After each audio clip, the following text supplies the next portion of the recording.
Hello friends, नमस्कार। मैं हूं पवन कुमार और आप देख रहे हैं यूट्यूब चैनल क्रिएटिव एजुकेशन। सल्तनत काल में खिलजी वंश भाग 2 इंपोर्टेंट क्वेश्चंस हैं। तो आइए शुरुआत करते हैं। क्वेश्चन नंबर 1, दिल्ली सल्तनत के किस सुल्तान का पूर्व नाम अली गुरसप था?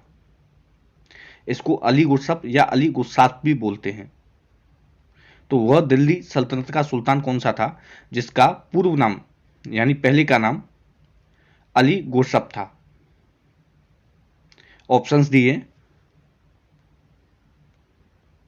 तो इसका राइट आंसर है ऑप्शन ए, अलाउद्दीन खिलजी।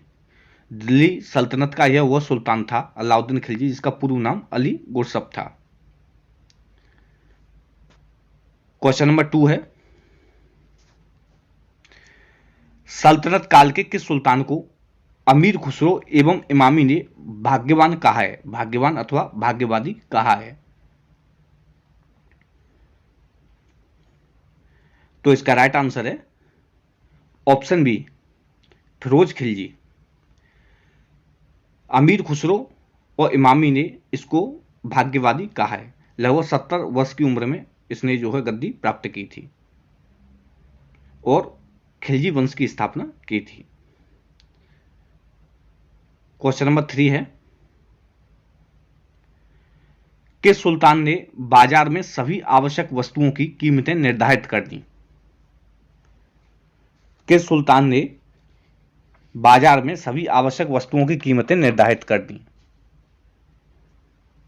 तो इसका राइट आंसर है ऑप्शन ए, अलाउद्दीन खिलजी। अलाउद्दीन खिलजी ने बाजार में सभी आवश्यक वस्तुओं की कीमतें निर्धारित कर दी थी और किसी भी प्रकार की बेईमानी करने वाले को कठोर दंड दिया जाता था। इसने 4 बाजार स्थापित किए थे और 4 बाजार कौन कौन से थे? खाद्यान्न बाजार, निर्मित वस्तु बाजार, सामान्य व दैनिक वस्तु बाजार और चौथा था पशु व गुलाम बाजार। ये 4 बाजार थे। तो बाजार व्यवस्था या कीमतें निर्धारित करने का श्रेय किसको दिया जाता है? अलाउद्दीन खिलजी को दिया जाता है। Option A, Alauddin Khilji. Question number 4 है, किस कवि ने सितार का आविष्कार किया एवं वीणा को संशोधित किया? कई बार प्रतियोगी परीक्षाओं में यह प्रश्न पूछा गया है। तो इसका राइट आंसर है ऑप्शन सी, अमीर खुसरो। ये कौन है? ये अमीर खुसरो। अमीर खुसरो ने सितार का आविष्कार किया था और वीणा को संशोधित किया था। और अलाउद्दीन खिलजी के दरबार के में ये कवि थे और जो खिलजी वंश था लगभग इन्होंने पूरा जो खिलजी वंश था उसमें ये कवि रहे हैं। इन्होंने कई सुल्तानों का शासनकाल देखा था। क्वेश्चन नंबर 5 है, अलाउद्दीन खिलजी की बाजार मूल्य निर्धारण व्यवस्था का वर्णन किस लेखक ने किया है?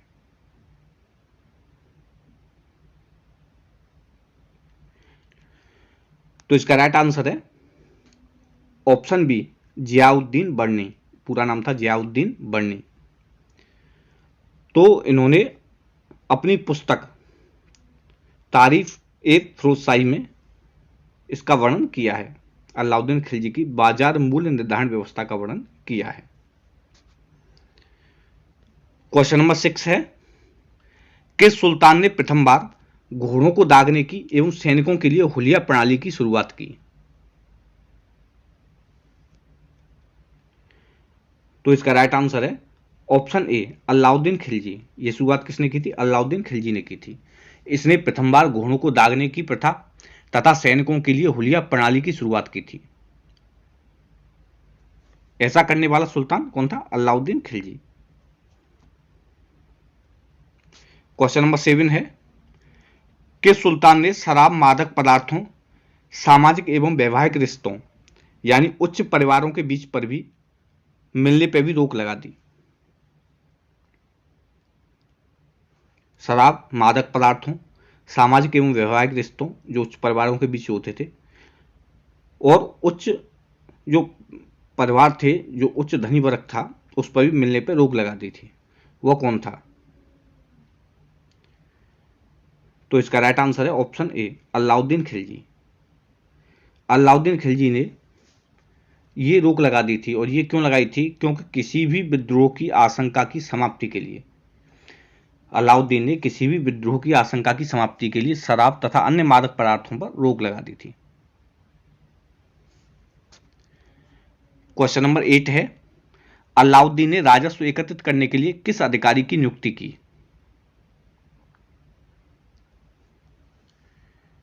तो इसका राइट आंसर है ऑप्शन डी, मुस्तखराज। अलाउद्दीन ने राजस्व एकत्रित करने के लिए मुस्तखराज नामक अधिकारी की नियुक्ति की थी।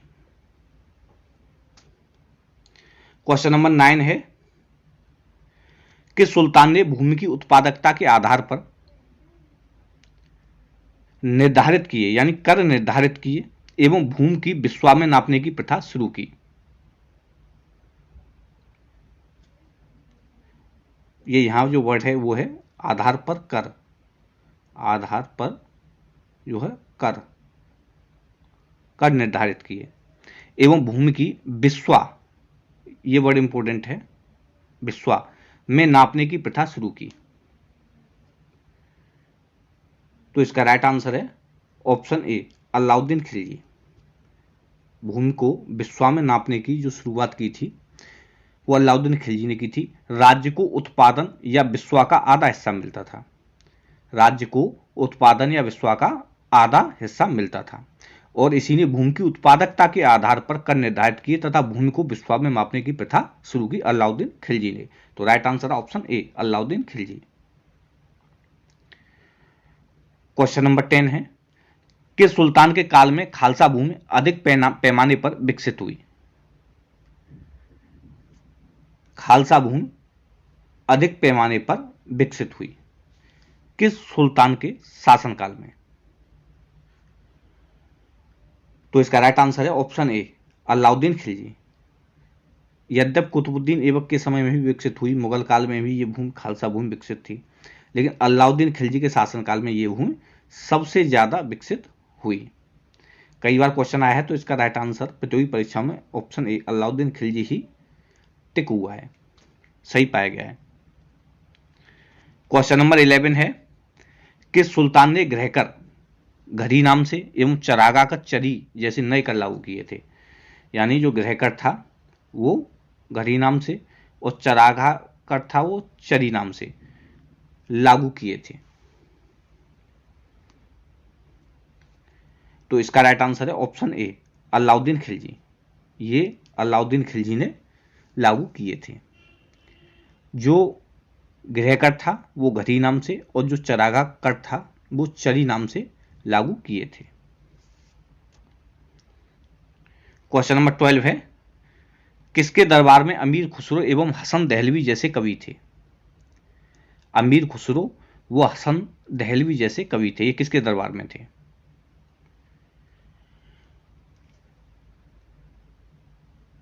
तो इसका राइट आंसर है ऑप्शन ए, अलाउद्दीन खिलजी। अमीर खुसरो तो कई सुल्तानों के उसमें रहे, लेकिन क्योंकि नाम जुड़ा हुआ है हसन दहलवी, तो हसन दहलवी का नाम जो जुड़ा हुआ है, तो ये किसमें थे? ये अलाउद्दीन खिलजी के शासनकाल में थे।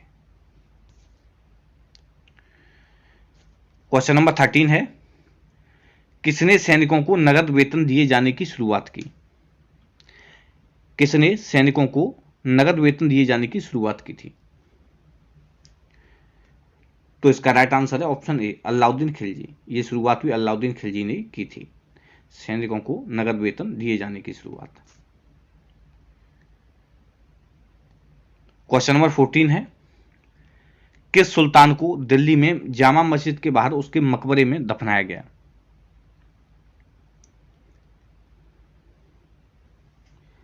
तो इसका राइट आंसर है ऑप्शन ए, अलाउद्दीन खिलजी। 4 जनवरी 1316 को अलाउद्दीन का निधन हो गया था और इसे दिल्ली में जामा मस्जिद के बाहर एक मकबरे में दफनाया गया था। कहाँ? जामा मस्जिद के बाहर एक मकबरे में उसको दफनाया गया था। किसको? अलाउद्दीन खिलजी को। क्वेश्चन नंबर 15 है, अलाउद्दीन खिलजी की मृत्यु के बाद कौन दिल्ली का सुल्तान बना? अलाउद्दीन खिलजी की मृत्यु के बाद कौन दिल्ली का सुल्तान बना? तो इसका राइट आंसर है ऑप्शन सी, शहाबुद्दीन उमर। शहाबुद्दीन उमर अलाउद्दीन की ये मृत्यु के बाद सुल्तान बना था। ये किसकी सहायता से बैठा था? मलिक काफूर की सहायता से बैठा था, क्योंकि अलाउद्दीन खिलजी वृद्ध हो गया था। कई इतिहासकार यह भी बताते हैं कि वो बीमार था, और बाद में जैसा कि एनसीईआरटी की बुक में पढ़ा है, मलिक काफूर ने जहर देकर सुल्तान को मृत्यु दे दी थी। और उसके बाद लगभग मलिक काफूर का जो नेतृत्व था वो अत्यंत ही प्रभावशाली रहा, और उसने शहाबुद्दीन उमर को दिल्ली की गद्दी पर बैठा दिया था। तो राइट आंसर है ऑप्शन सी, शहाबुद्दीन उमर। किस सुल्तान ने पैगंबर के सेनापति की उपाधि ग्रहण की, जिसके कारण उसके शत्रुओं ने उसके विरुद्ध इस्लाम का शत्रु एवं इस्लाम खतरे में है के नारे लगाए?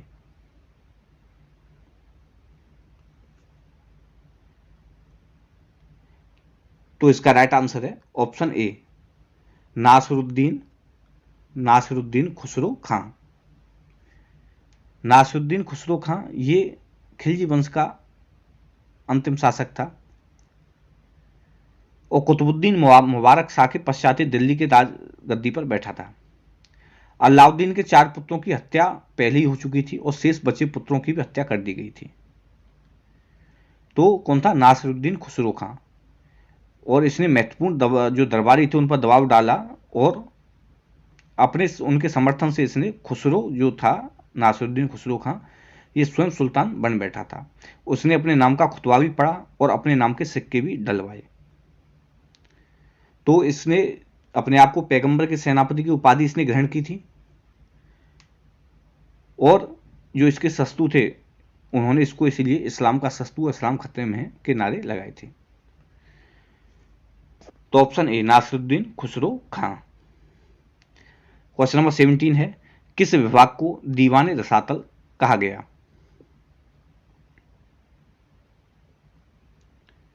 किस विभाग को दीवान रसातल कहा गया? ये जो क्वेश्चन है इसमें आंसर ऑप्शन डी दे दिया, दीवान रसातल। जबकि जो दीवान रसातल है ये विदेश विभाग को कहा जाता था। किसको?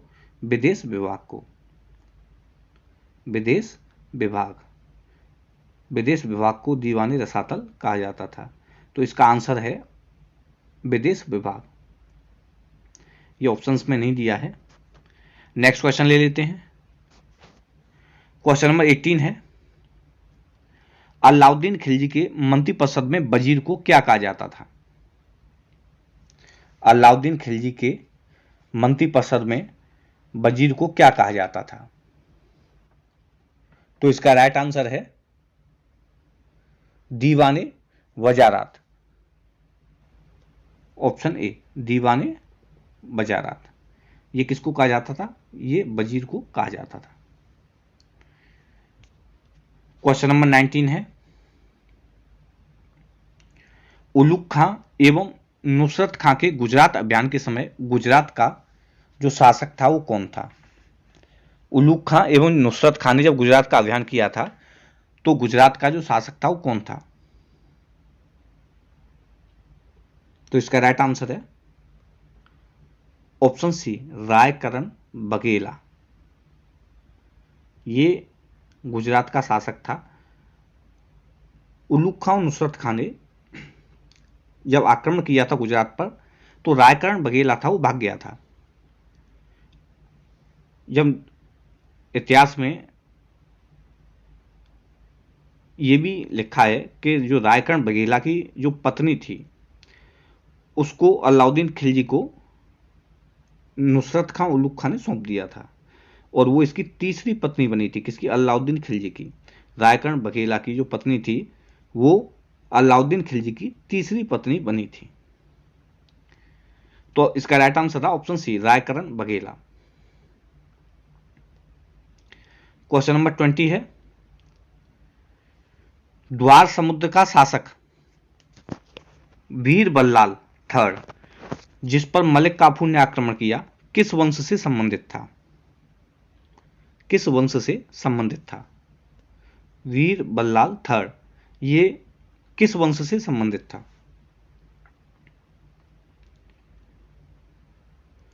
तो इसका राइट आंसर है ऑप्शन ए, होयसल वंश।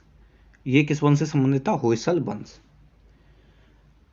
देवगिरी का सेनापति पारसदेव परशुराम दलावे काफूर की मदद के लिए साथ हो लिया था, तब वीर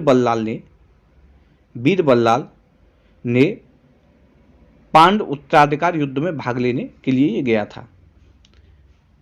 बल्लाल ने समर्पण कर दिया था और काफूर के साथ दिल्ली चला गया, तो अलाउद्दीन ने उसका यहाँ स्वागत किया था। तो ये होयसल वंश का शासक था। कौन था? वीर बल्लाल होयसल वंश का शासक था। क्वेश्चन नंबर 21 है, बाजार नियंत्रण अधिकारी को अलाउद्दीन के मंत्रिपरिषद में किस नाम से जाना जाता था? किस नाम से जाना जाता था? तो इसका राइट आंसर है किस नाम से जाना जाता था? इसका राइट आंसर है ऑप्शन बी, दीवाने रियासत। दीवाने रियासत किस नाम से जाना जाता था? दीवाने रियासत। जो बाजार नियंत्रण अधिकारी था उसको दीवाने रियासत के नाम से जाना जाता था। और जो ये मनहेयान है, ये मनहेयान गुप्तचर को कहा जाता था। कौन? गुप्तचर। जो गुप्तचर होते थे उनको मनहेयान कहा जाता था। वैसे ही दीवाने आरिज सैन्य मंत्री को कहा जाता था, और दीवाने वजारत ये वजीर को कहा जाता था, और दीवाने रियासत किसको कहा जाता था? दीवाने रियासत बाजार नियंत्रण अधिकारी को कहा जाता था। तो राइट जो आंसर था वो था ऑप्शन बी, दीवाने रियासत बाजार नियंत्रण अधिकारी को कहा जाता था। तो दोस्तों ये थे इंपॉर्टेंट क्वेश्चंस। ये इस वीडियो का सल्तनत काल खिलजी वंश का भाग 2 है। ये भी क्वेश्चन इंपॉर्टेंट थे। आशा करता हूँ आपको पसंद आए होंगे। आप कमेंट करके जरूर बताएं क्वेश्चन आपको कैसे लगे। ये वीडियो देखने के लिए आपका बहुत बहुत धन्यवाद।